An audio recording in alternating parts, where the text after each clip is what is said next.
아, 맞다. 그러고 보니까 제가 한 가지 좀 되게 어, 억울한 거 혹은 좀 힘든 거 그런 게 하나가 있었는데 제 주변에서 친구들이랑 혹은 뭐 좀 어느 정도 가까운 지인들이랑 이야기를 할 때 제가 절대 얘기 못하는 거 한 가지가 여자 얘기. 이걸 절대 얘기를 못해요. 이거를 이거를 제가 얘기를 절대 못하는 이유가 뭐냐면 우선 제가 전 여친, 현 아내 를 이제 만난 게 너무 오래돼서 잘 기억이 안 나는데 대략 십몇 년, 10년 플러스입니다. 근데 연애를 10년 플러스를 하고 결혼을 했어요. 그러니까 다시 말해서 이제 20대의 거의 대부분을 이제 함께 보냈다 보니까 이 정도가 되면 무슨 현상이 일어난지를 제가 말씀을 드릴게요. 어, 사실상 세트 메뉴야. 그러니까 이게 음, 분명히 독립된 인격체거든요. 분명히 사람이 다르고 각자 하는 일도 다르고 하는 생각도 다르고 다 다른데 이거를 CC로 10년을 함께 한다. 이게 물론 중간에 이거는 뭐 하지만 이게 중간에 무슨 일이 있었는지는 오랜만에 만나는 사람들은 잘 모른단 말이에요. 사실 우리가 대학교를 졸업한 후에는 그 서로 간의 근황을 아무리 자주 업데이트해도 6개월에서 1년 주기로 업데이트한단 말이에요.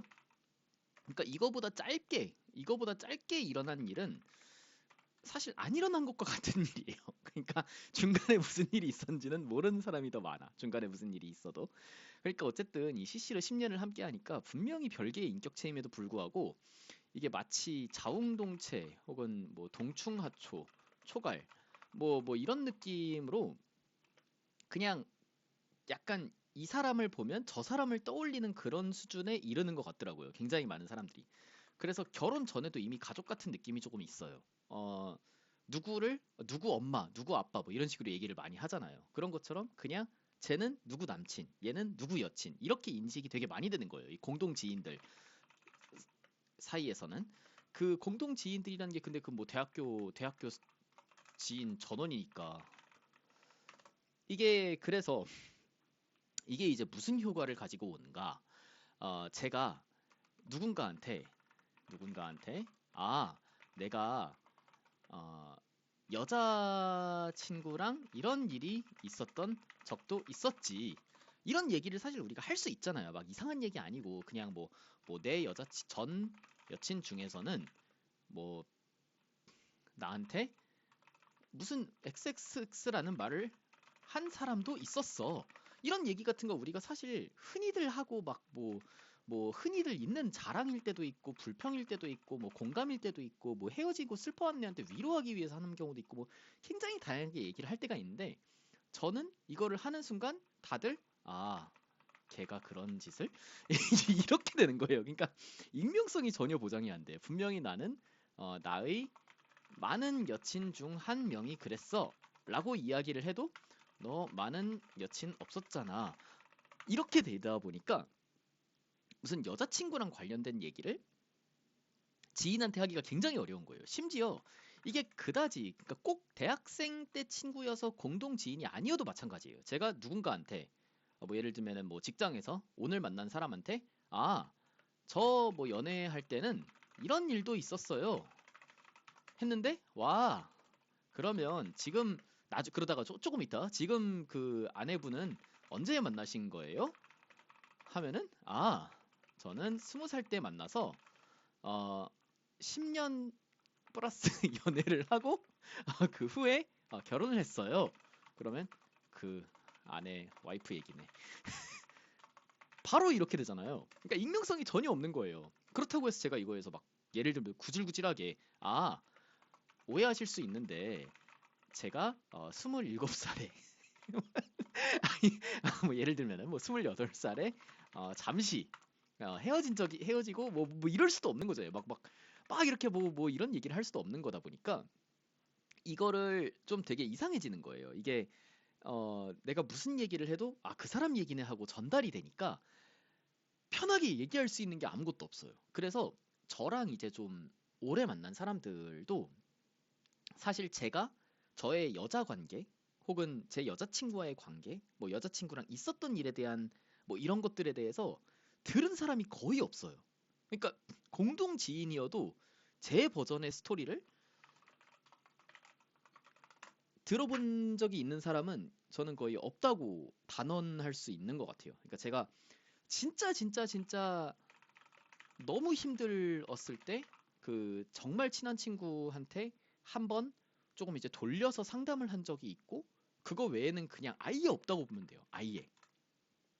그렇다 보니까 저는 지금도 뭐 이런 대화에 끼는 것도 어색하고, 이런 대화에서 제가 뭐라고 말을 하는 것도 이상하다 보니까 그냥 침묵을 되게 많이 지키게 돼요. 그러다 보니까 본의 아니게 무슨 느낌이 되냐면, 쟤는 되게 여자 얘기를 불편해하는 쑥맥, 혹은 뭔가 선비, 이런 느낌이 되는데, 사실 제가 막 여자 얘기를 불편해하는 건 아니에요. 뭐 다른 사람들 뭐 연인 만나는 이야기 뭐 이런 것들 뭐 당연히 뭐 얘기할 수 있고 들을 수 있고 재밌고, 뭐 여자인 여사친들한테 이렇게 뭐 연애 상담을 해주는 경우도 있고, 그런데 그거를 할 때 단지 내 얘기를 일절 안 할 뿐이야. 그러니까 근데 이제 이게 요 부분이 이제 제가 처음에 얘기를 시작할 때 이게 조금 좀 힘든, 억울한, 불편한, 좀 뭐 어색한 이런 점이라고 이야기를 했던 이유가, 사실 그 누구나 자기 얘기를 하고 싶어 하지만 내 얘기만 하다 보면 약간 불안하다고 해야 하나? 좀 뭔가 그런 생각이 들거든요. 그러니까 우리가 대화라는 거는 나는 A란 일이 있었어 하면은 상대가 그렇구나, 나는 A 다시가 있었어 하면은 그래, 근데 내 A 얘기 좀 더 들어 하면은 그래, A 어땠어? 이런 식으로 이제 왔다 갔다 하는 게 이제 대화인데, 저는 A란 일이 있었어 그러면 그렇구나, A가 있었구나, 그러면 이제 또 그래서 A가 A 했어 하면 그렇구나, A가 그래서 어떻게 됐어, 이것만 계속 이렇게 반복이 되니까 상대 입장에서는 쟤는 되게 어, 뭔가를 이렇게 드러내지 않는다, 숨긴다, 거리를 둔다, 이런 느낌을 조금 이제 받게 되는 거예요. 저랑 이제 연애 얘기 같은 거를 한 친구들은, 특히 이제 직장이나 이런 데에서 마치 신비주의인 양, 어? 그 연애 얘기를 하면서 이제 물어보면은 항상 하는 말은 똑같아. 저는 연애를 아주 오래 했어요. 오래 하고 결혼을 그때 이제 하기 전에는 연애를 아주 오래 했어요라고 했고, 결혼한 후에는 저는 연애를 아주 오래 하고 결혼을 했어요라고 하고, 그게 끝이에요. 추가 정보가 전혀 주어지지 않아. 전혀 정보가 주어지지 않아요.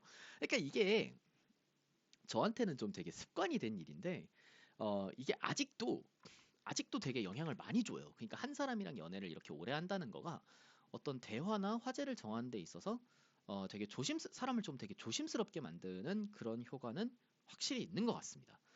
그래서 이제 이런 여자 얘기를 안 한다라는 측면에서, 근데 이제 이 여자 얘기를 안 하면 또 장점도 있는데, 그 큰 장점 중에 하나는 이게 되게 컸어요. 저는 그런 걸 되게 안 좋아해요. 그러니까 클럽,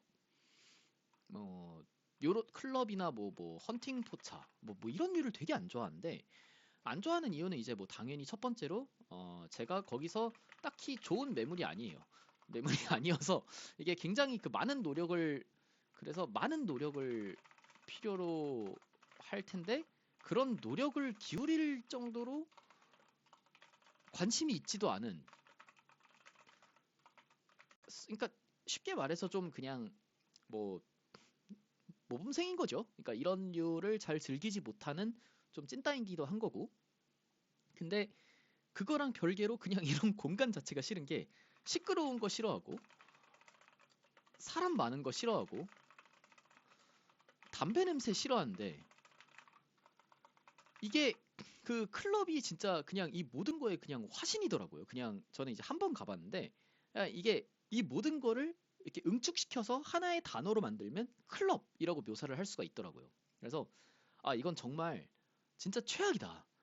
내가 진짜 여기를 사람들은 왜 오는 걸까? 했는데, 이제 오는 이유는 다들 뭐 이성을 만나려고 오는 경우도 많고, 뭐 이런 거를 좋아해서 오는 경우도 많고, 근데 어쨌든 저랑은 너무 안 맞았다. 여자친구가 있어서 거기에서 뭔가를 이렇게 뭘 하기도 이런 부수적인 이런 거를 추구할 수도 없는데 음악은 시끄럽기만 하고 이거는 사람 많아가지고 답답하고 계속 사람들 부딪히고 담배 냄새도 싫어하는데 담배 냄새 겁나 많이 나고 그렇다고 요 위에 세 가지를 조금 피해서 구석에 있으면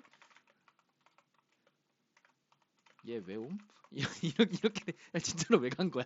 그럴 거면 그러니까 이게 되게 이렇게 되더라고요. 그래서 제가 이제 클럽 같은 데를 이렇게 굉장히 좀 뭐 클럽이나 헌팅포차 이런 데를 좀 굉장히 어려서부터 별로 안 좋아했고 그거를 뭐 이후에도 관심을 가져본 적이 딱히 한 번도 없죠. 뭐 내가 이런 데를 못 가봐서 너무 아쉽다.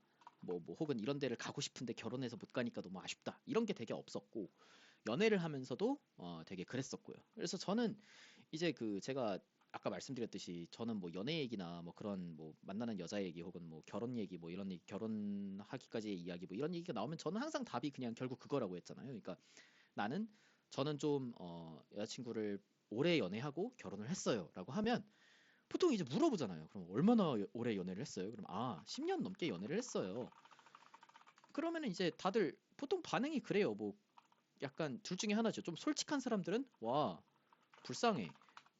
이게 왜 불쌍하다고 하냐면 다양한 사람을 못 만나보다니 이렇게 말씀하시는 분들이 있고 또 한 부류는 와 부러워.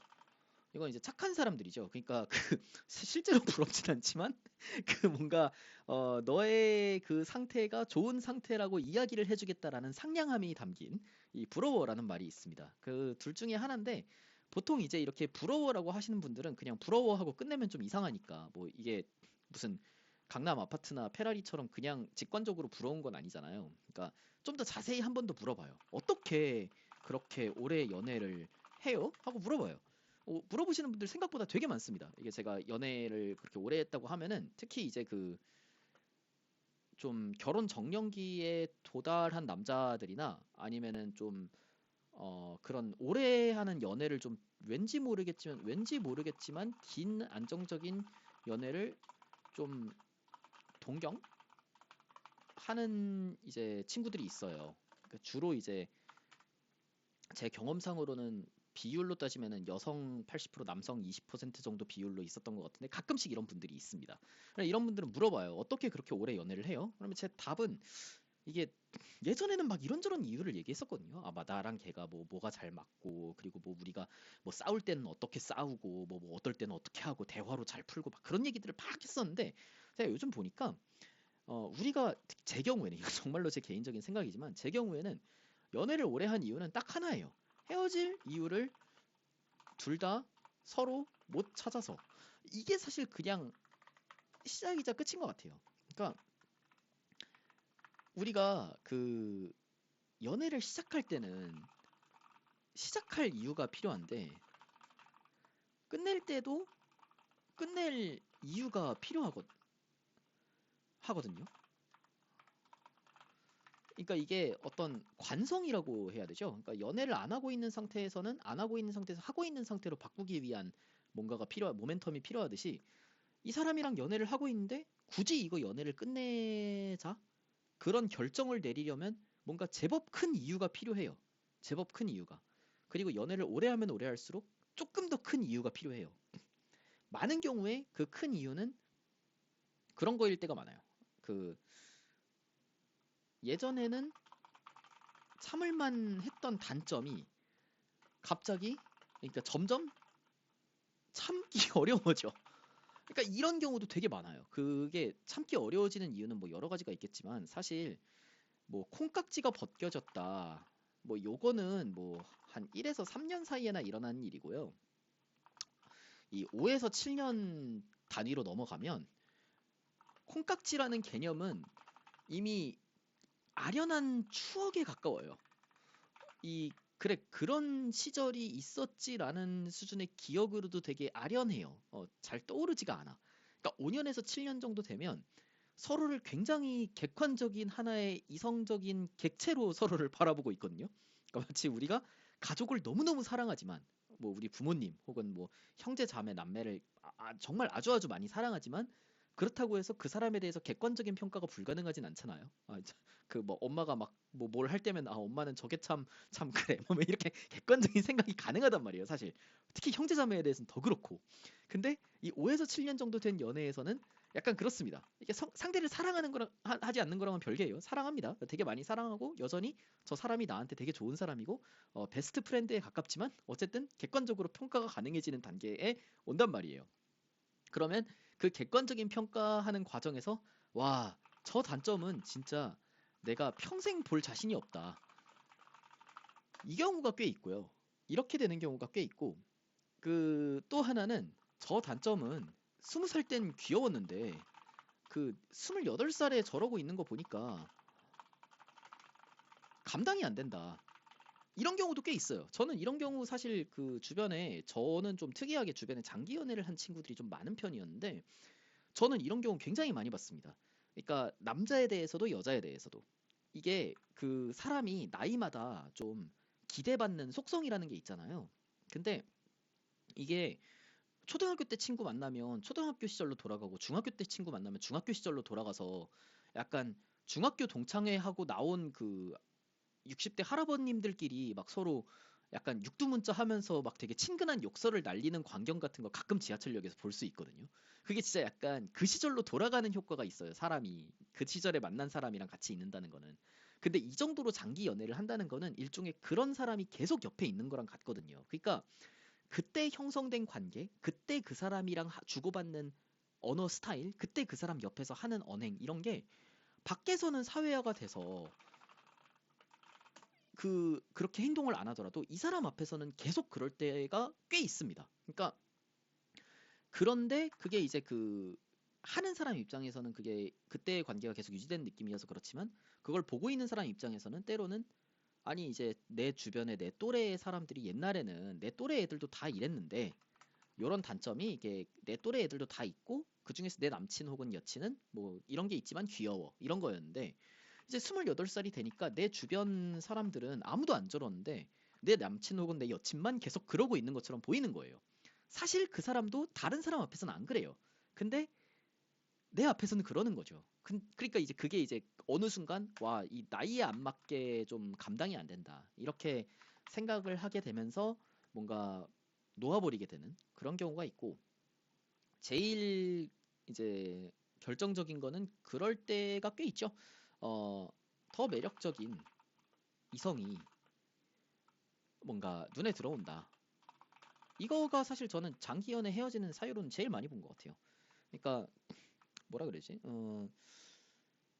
더 매력적인 이성이 나한테 좋다고 하는 경우도 있고, 더 매력적인 이성이 나한테 좋다고까지는 안 했지만 뭔가 이렇게 간질간질한 썸으로 발전하려고 드는 뭐 그런 단계일 때도 있고, 또 그것도 아니지만 그냥 어느 순간 다른 이성들이 너무 눈에 많이 들어와서 아, 내가 더 이상 이 사람을 사랑하지 않나 보다라고 생각하고 이제 소위 말하는 도리를 지켜서 미리 헤어지자고 하는 뭐 이런 경우도 있고 뭐 요런 정도가 이제 일반적으로 어, 이 세 가지 종류가 제 경험상으로는 개인적인 생각입니다만 이 세 가지 정도가 이 5에서 7년 사이에 헤어지는 그런 제일 흔한 이유들이었던 것 같아요. 근데 이제 이거를 넘어 7에서 10년으로 왔어. 그럼 이제 제가 이제 그 아내랑 결혼을 한 게 이 10년 플러스 때였잖아요. 이때는 약간 어떻게 되냐면 혼인 신고만 안 했다. 이거에 가까워요. 왜냐면은 부모님 서로 보다 못해 그 상대방 부모님 그 밥도 너무 자주 먹었고 서로 안부도 물어봐. 그 당연히 당연한 거예요. 그렇게 다 이미 아는 사이. 그리고 뭐 주변 사람들 볼 때마다 이제 차마 말은 못하지만 걔네 아직도 사겨? 아니면 걔네 결혼했어? 둘 중에 하나의 질문을 분명히 그 저들 앞에서만 안 할 뿐 뒤에서 항상 나오게 되는. 그러니까 모두가 그냥 둘을 이제 그 이제는 더 이상 세트 메뉴도 아니야. 아까 처음 그 연애 얘기할 땐 제가 세트 메뉴 말씀드렸잖아요. 근데 이제 7에서 10년 정도로 넘어가면 세트 메뉴가 아니고 거의 동일인 취급이 돼요. 그러니까 누구 얘기가 나올 때 제일 먼저 나오는 근황 토크가 그 사람이랑 결혼했어? 아니면 헤어졌어? 이건 둘 중에 하나가 제일 먼저 물어보는 근황인 거예요. 그러니까 이게 이제 그 정도가 되면 주변 사람들 입장에서 둘은 이미 하나의 개념으로 묶여 있는 수준이 되고, 그리고 이제 그 본인도 이 사람이 없는 삶? 좋을 수도 있지만 미지의 세계가 돼요. 그러니까 좋고 나쁘고를 떠나서, 물론 좋죠. 물론 좋은데 좋고 나쁘고를 떠나서 이 사람이 없는 삶이라는 것 자체가 이제 미지의 세계인 거예요. 너무 오랜 시간을 같이 했기 때문에. 우리가 사실 10년이 말이 10년이지. 우리가 초등학교, 중학교, 고등학교 다 합해서 12년밖에 안 돼요. 근데 초등학교 한 1, 2학년 사실상 빼야 되니까 그럼 거의 학창 시절 일체가 한 10년이란 말이에요. 그러면 그 정도 기간을 함께 보내면 이제 이 사람이 없이 보냈던 시간이 좀 가물가물해지기 시작한단 말이에요. 그러니까 이때쯤이 되면 이제 헤어지려면 거의 이혼에 준하는 결심이 필요한 것 같아요. 제 생각은. 이제 제가 예전에는 이런 말을 조심스러워서 못했는데 제가 이제 결혼을 해보니까 어, 큰 차이가 없었을 것 같아. 솔직히. 그러니까 지금 제가 만약에 어떤 사건으로 인해서 이혼을 결심하게 될 사건 목록을 떠올려 보고 이 시절, 이 10년 연애했을 시점에 이별을 결심하기 위해서 필요했을 사유들을 떠올려 보면 목록이 거의 일치해요. 뭐 이혼을 위해서 더 큰 사건이 필요하지 않아. 거의 동일한 사건이에요. 동일한 사건. 이 목록이 같아. 목록이 같기 때문에 지금은 이제 좀 그렇게 얘기할 수 있습니다. 제 생각에는 최소한 저의 경우에는 이혼에 준하는 결심이 필요한 단계로 온다. 그래서 이때쯤이 오면 진짜 꼭, 꼭 헤어져야 하는 이유가 발견되지 않는 이상에는 어, 그냥 연애가 그냥 계속 이어지는 거예요. 연애가 그냥 계속 이어지는 거고, 그게 무슨 어떻게 그렇게 오래 사귀었어요가 아니고 그냥 서로 헤어져야 하는 이유, 이 어마어마한 동기 이거를 찾지 못한 거죠. 그리고 이제 그 음, 제가 좀 그런 편이에요. 제가 연애를 하는 때를 포함해서 그냥 사람 인간관계에 있어서 좀 그런 편인데, 어, 무슨 일이 있어도 좀 쉽게 잊어요. 쉽게 어, 용서를 한다는 개념이랑은 다른데 망각을 한다에 좀 더 가까워요. 그래서 좀 쉽게 잊어버리고 쉽게 흘려보내는 편이다 보니까 어, 뭐 어지간한 것들로는 이제 소위 말해서 이제 누적딜이 잘 안 쌓여요. 누적딜을 안 받고 뭔가 한 방에 큰 사건이 터져야 되는데 한 방이 터져야 제가 뭔가 그런 극단적인 결정을 하게 되는데 이런 거는 또 없었거든요. 만나면서. 그러니까 결국 꼭꼭꼭 헤어져야 하는 이유를 서로 찾지 못한 거죠. 서로 찾지 못해서 계속 연애를 했고 그렇게 계속 연애를 하다 보니까 어, 이렇게 같이 시간을 보내고 그러면 또 이제 행복하니까 또 같이 또 놀고 이게 또 제가 뭐 이렇게 표현을 하면은 마치 뭐 어쩔 수 없이 사귀고 어쩔 수 없이 결혼했다 이런 것처럼 보일 수도 있을 것 같은데 그런 게 아니고 누구나 제가 이제 이것도 항상 그 제 생각인데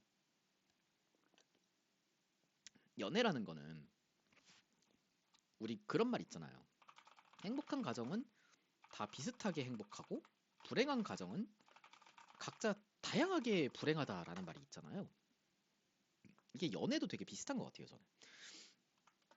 왜 그러냐면 그 누구나 사람을 행복하게 해주는 거는 쉬워요.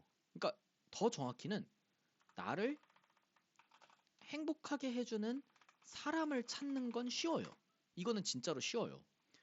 이게 이게 어렵게 느껴지신다면 기준이 너무 높은 거일 수도 있고 아니면 뭔가 나 자체가 행복하기 어려운 사람일 수도 있고 어쨌든 왜 이게 이제 내가 그냥 좋을 때 그냥 행복할 때 더 행복하게 해주는 사람 이거는 사실 정말 쉬운 거예요. 이게 막 대단한 사람일 필요도 없어요. 우리 그냥 친구도 파티장에서 만나면 모두가 파티하고 있으니까 너무 즐거워서 거기서 그냥 우연히 마주친 사람이랑 그냥 술잔 뭐 부딪히고 같이 춤추고 뭐 이래도 그냥 즐겁잖아요. 행복할 때니까. 연애도 마찬가지예요. 그렇게 내가 행복하고 편할 때 같이 더 행복하고 즐겁게 노는 거는 그런 사람은 많아요. 찾는 것도 쉽고. 근데 나를 불행하지 않게 해주는 사람을 찾는 건 진짜 난이도가 미쳤어요. 이거는 진짜 어려워요. 내가 불행할 때 나를 끌어올려주는 사람, 혹은 나를 더 불행하게 만들지는 않는 사람. 우리가 서로를 불행하게 만들더라도 그 서로를 불행하게 만드는 정도를 최소화하려고 노력하는 사람. 이거는 진짜 찾기가 어려워요. 그래서 제가 이제 얘기의 핵심은 이거를 불행하게 만들지 않는, 서로를 이제 불행하게 하지 않으려고 노력하는 사람의 가치가 저는 굉장히 높다고 생각을 하는데, 생각보다 사람들이 이거를 되게 간과하더라고요. 나는 걔랑 있을 때 좋을 땐 너무 좋아. 근데 힘들 땐 너무 힘들어. 이렇게 이야기를 하는데, 사실 좋을 때 너무 좋은 사람은 세상에 진짜 많아요. 그리고 그거는 갈수록 어, 우리가 한계 효용이라고도 하고, 뭐 그냥 아무튼 점점 내려가요. 이게 그 사람이랑 있어서 행복한 거는 점점 점점 줄어들 수밖에 없어요. 근데 그 사람이랑 할 때 불행한 거는 매일 새롭고 매일 짜릿하게 불행하게 만들어요. 그거는 왜냐면 서로의 단점으로 인해서 그러니까 완전히 막 사이코패스가 일부러 괴롭히려고 연애를 하는 게 아닌 이상이야. 그 여자친구 남자친구를 불행하게 만들고 싶어서 불행하게 만드는 사람이 어디 있겠어요. 각자 생긴 게 안 맞아서, 요철처럼 딱 들어맞는 사람이란 세상에 존재하지 않아서 각자가 그냥 자신으로 존재했을 뿐인데, 그 모습이 상대방을 불행하게 만드는 거거든요. 근데 그렇다는 것은 더더욱 그거를 계속해서 불행하게 만들 수밖에 없다는 거예요. 그냥 본질적으로 이 두 사람은 이 요소로는 계속해서 서로를 불행하게 만들 수밖에 없어. 나는 이 쓰레기를 항상 흩뿌려 놓고 일주일에 한 번 청소를 해야 되는 사람이고, 얘는 항상 매일매일 아침 깨끗한 집을 봐야만 하루를 시작할 수 있는 사람이야. 이러면 서로가 불행하거든요.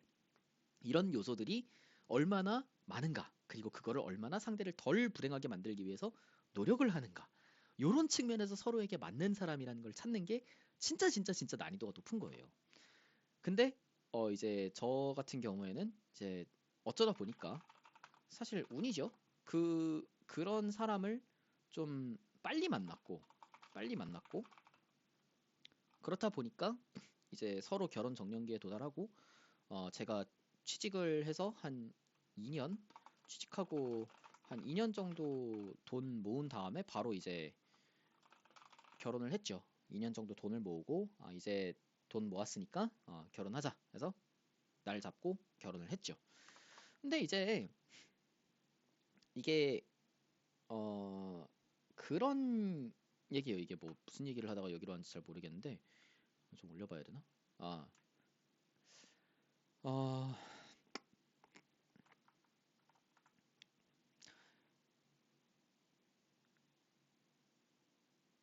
이런 얘기를 이제 결혼 얘기까지는 뭐 그렇다고 쳐도, 막 이런 얘기 있잖아요. 나를 행복하게 불행하게 하지 않는, 막 이런 얘기를 이제 주변에 할 수가 없다. 이런 얘기 하고 싶은데, 특히 이제 막 주변에서 저한테 막 연애 상담을 구하는 경우가 있단 말이에요. 그런 사람들은 보통 사실 답을 원하지는 않죠. 보통 그냥 내 하소연을 들어라, 뭐 이거에 가깝긴 한데, 근데 어쨌든 이야기를 들으면 저도 뭔가 맞장구는 쳐야 되니까, 뭐 그래, 그렇구나, 저런, 우와, 이야, 힘들겠다, 요것만 반복할 순 없잖아요. 그러니까 저도 뭔가 이야기를 해야 되는데, 그거를 이제 할 때 제가 이런 류의 이야기를 하면 뭔가 바로 그 사람 하고 이렇게 연결되는 게, 그게 좀 힘들었다. 근데 이렇게 익명은 아닌가? 아무튼 이렇게 좀 저를, 혹은 이제 제 아내를 모르는 불특정 다수에게 이야기를 하니까 조금 마음이 편하네요. 그래서 오해의 여지가 있는 말들을 되게 많이 한 것 같은데, 근데 사실 저는 이거는 아내한테도 하는 얘기들이에요. 그러니까 무슨 아내 몰래 하는 얘기는 절대로 아니고, 항상 아내한테도 하는 얘기 중에 하나고, 그래서 서로를 불행하지 않게 만드는 게 중요하다. 서로를 행복하게 만들어주는 것도 중요하지만, 그거는 생각보다 쉽다. 서로가 행복할 때 그냥 함께 행복한 거는 생각보다 진짜 쉬워요. 진짜 어려운 건 서로가 힘들 때 서로를 힘들지 않게 하는 거. 서로가 불행할 때 서로를 더 불행하게 만들지 않는 거. 서로가 평범한 생활을 하고 있는데 그 일상을 불행하게 만들지 않는 거. 이게 진짜 어려운 거다. 이거를 위해서 우린 정말 많은 노력을 해야 된다. 이거는 저는 이 얘기는 그 아내한테도 되게 많이 했고, 그리고 이제 저 스스로도 그러기 위해서 노력을 많이 하고 그러고 있죠. 물론 부족한 사람이다 보니까 그렇게 노력을 함에도 불구하고 되게 막 불행하게 만든 적도 많아요. 뭐 예를 들면은 저는 이제 어 뭐를 쓰고 나면 서랍을 닫는 거를 까먹을 때가 많아요. 그러니까 이게 되게 극단적인 피에 가까운데, 그것 때문인지 뭔지는 모르겠는데 뭔가를 하고 나서 그거를 다시 원래 상태로 되돌린다라는 감각 자체가 없는 느낌이에요. 거기까지 머리가 가지 않아요. 그러니까 뭐 놀고 나서 정리 뭐 이런 건 하죠. 그러니까 내가 여유로운 상태고 마음이 머리를 이제 그쪽에 쓸 수가 있으니까 이거는 되는데, 근데 막 바쁘게 준비하면서 정리 이거 안 되고, 일하면서 정리 이런 거 안 되는 거예요. 그러니까 머리를 어느 쪽에 막 쓰고 있으면 그 원래 생긴 대로 그냥 다시 굴어가지고 이게 안 되는 거죠. 그래서 그 이것 때문에 되게 제가 불행하게 만든 적도 많아요. 이런 걸로 아무것도 아닌 것 같아 보이지만 이걸로 이제 사람을 되게 불행하게 만든 거죠. 그러니까 이제 저의 그 제가 되게 뭔가 잘난 듯이 이야기를 하기에는 사실 저도 굉장히 이제 함께 사는 동거인을 불행하게 만든 적이 많은 사람인데, 그렇기에 더더욱 진짜 중요한 거는 불행하게 만들지 않는 것이다. 내가 뭐 기념일에 뭐 어떤 선물을 해줘서 혹은 언제 무슨 로맨틱한 말을 한번 해서 행복하게 해줬으니까 약간 일종의 점수제처럼 이때 그 11점 땄으니까 밤에 뭐 그러니까 뭐 뭐라 그래야 되죠? 뭐 술 먹고 뭐 사고를 뭐 가구를 좀 부숴도 괜찮아. 뭐 이런 느낌이 아니라는 거죠. 이 점수제로 사람의 마음은 점수제로 적용되는 게 아니기 때문에 그렇습니다. 그래서 이제 그 오늘은 그냥 문득 생각이 나서 그 연애 얘기를 한번 좀 쭉 해봤는데 어떻게 마무리해야 될지 모르겠네요. 그냥 그런 것 같아요. 행복한 게 중요하지만 불행하지 않은 건 더 중요하다. 그리고 결혼을 하면 기본적으로 모든 게 100배로 느껴진다. 상대방 덕분에 행복했던 것도 100배. 상대방 덕분에 불행했던 것도 100배. 그러니까 근데 아닙니다. 이제 말을 줄여야지.